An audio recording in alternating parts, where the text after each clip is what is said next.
আসসালামু আলাইকুম। আশা করি সবাই ভালো আছেন। আপনাদের দোয়ায় আমিও আলহামদুলিল্লাহ অনেক ভালো আছি।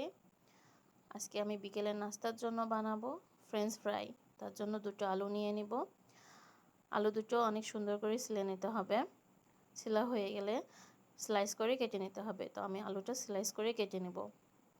কাটা হয়ে গেলে একটা বোলের মধ্যে তুলে নেব। তুলে আলুটা অনেক ভালো করে ধুয়ে নিতে হবে। ধোয়া হয়ে গেলে টিস্যু পেপার দিয়ে মুছে নিতে হবে। আপনারা চাইলে পরিষ্কার যে কোনো কিছু দিয়ে মুছতে পারেন, পানিটা যাতে ঝরে যায়। পানিটা ঝরে গেলে ভাজা ভালো হয়। তারপরে এখানে অ্যাড করব একটা ডিম। আপনারা চাইলে দুটো ডিম দিতে পারেন। তারপরে অ্যাড করব ময়দা। ময়দা দিব আমি 3 চা চামচ। আপনাদের আলুর পরিমাণটা যদি বেশি হয় তাহলে সেখানে একটু ময়দাটাও বেশি দিবেন। তারপরে আমি অ্যাড করে দেব শুকনো মরিচের গুঁড়া। শুকনো মরিচ যে যতটা খেতে চান তেমন পরিমাণ দিবেন। আমার এখানে ঝালটা বেশি খাই আমার বাচ্চারা, এজন্য আমি একটু ঝালটা বেশি দিয়েছি। তারপরে দিব চাট মশলা আধা চা চামচ। তারপরে দিব কর্নফ্লাওয়ার 1.5 চা চামচ। তারপরে অ্যাড করব লবণ। লবণটাও পরিমাণ মতো স্বাদ মতো দিবেন। আমার লবণটা দেওয়া হয়ে গেলে তারপরে হাত দিয়ে আমি ভালো করে এটা মিশিয়ে নেব।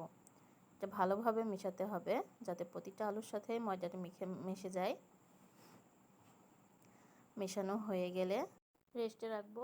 বেশি সময় রেস্টে রাখা যাবে না, তাহলে পানি বের হয়ে যাবে, যেহেতু আলুতে লবণ দেওয়া আছে। এদিকে আমি চুলার উপরে কড়াই বসিয়ে দিব।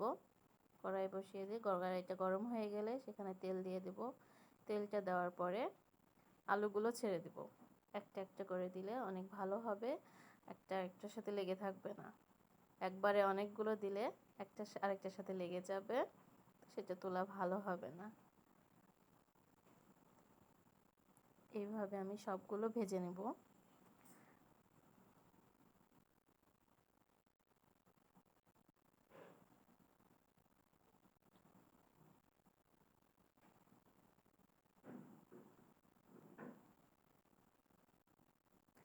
একটু ভাজা হয়ে গেলে উল্টা পিঠটা ভাজতে হবে, উল্টিয়ে দিব।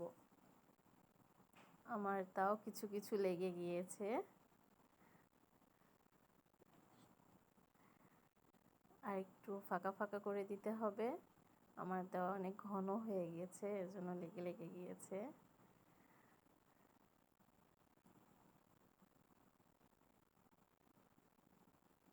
ভাজা হয়ে গেছে, এখন আমি তেলটা ঝরিয়ে তুলে নেব। টিস্যু পেপারের উপরে তুললে তেলটা চুষে নেবে, এক্সট্রা তেল থাকবে না।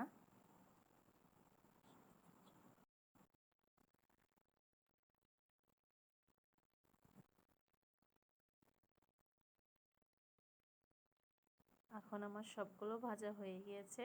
আপনারা দেখতে পাচ্ছেন কালারটা অনেক সুন্দর আসছে, অনেক মুচমুচে হয়েছে, খেতেও অনেক স্বাদ হয়েছে। আমার বাচ্চা যেহেতু টেস্ট করেছে, চুলা থেকে নামানোর সাথে সাথেই সে আগে টেস্ট করেছে কেমন হয়েছে স্বাদটা দেখার জন্য। তাই আলহামদুলিল্লাহ অনেক ভালো হয়েছে।